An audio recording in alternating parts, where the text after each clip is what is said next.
Hello friends, welcome to Bhanu சரசுவை அடிசல். வாங்க இன்றைக்கி சவுத் இண்டியன் ஸ்டைலில் தக்காளி தேங்காய் தொக்கு எப்படி பண்ணுறதுன்னு பார்க்கலாம். அதுக்கு நான் 4 தக்காளியை இந்த மாதிரி பொடி பொடியாக கட் பண்ணி எடுத்து வச்சுருக்கிறேன். 100 கிராம்ஸ் சின்ன வெங்காயம் உளிச்சு வச்சுருக்கேன். கொஞ்சம் கருவேப்பிலை, 1/4 டேபிள் ஸ்பூன் உப்பு, 1/2 table spoon chilli powder, 1/4 table spoon மஞ்சத்தூள், ஒரு 4 டேபிள் ஸ்பூன் தேங்காய் துருவினது எடுத்து வச்சுருக்கேன். இப்போது ஒரு கடாயில் 4 டேபிள் ஸ்பூன் கடலெண்ணெய் ஊற்றிக்கலாம். எண்ணெய் காஞ்சதும் நம்ம அதில் கொஞ்சமாக கடுகு தாளிச்சிட்டு,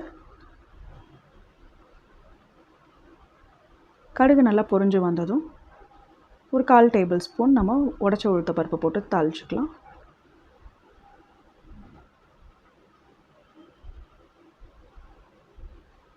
இது நல்லா கொஞ்சம் பொன்னிறமாக வறுத்து வந்ததும் உளுந்து கொஞ்சமாக கடலைப்பருப்பு சேர்த்துக்கலாம்.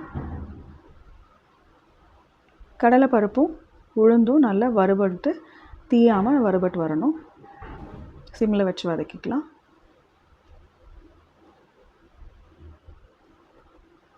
இது நல்லா வதங்கி வந்ததும் நம்ம உளிச்சு வச்சுருக்கிற சின்ன வெங்காயம், கருவேப்பிலை எல்லாம் போட்டு நல்லா வதக்கி எடுத்துக்குவோம்.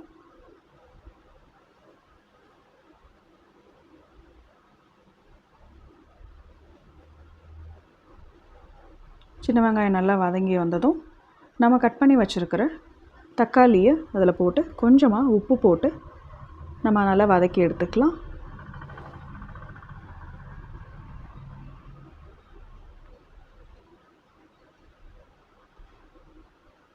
தக்காளி நல்லா வதங்கி வரணும்.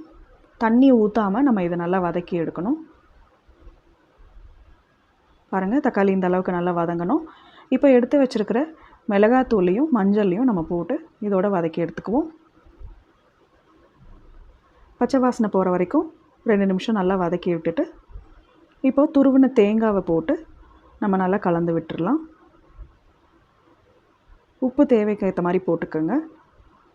தேங்காய் போட்டு நல்லா கலந்து விட்டதும் தக்காளி தேங்காய் தொக்கு ரெடி ஆகிடுச்சுங்க. இதை சுடு சாதத்துக்கெல்லாம் போட்டு சாப்பிட்டிங்கன்னா அவ்வளோ சூப்பராக இருக்கும். என்னோடய ஸ்கூல் டேஸில் இதை அடிக்கடி நான் செஞ்சு எடுத்துகிட்டு போவேன்.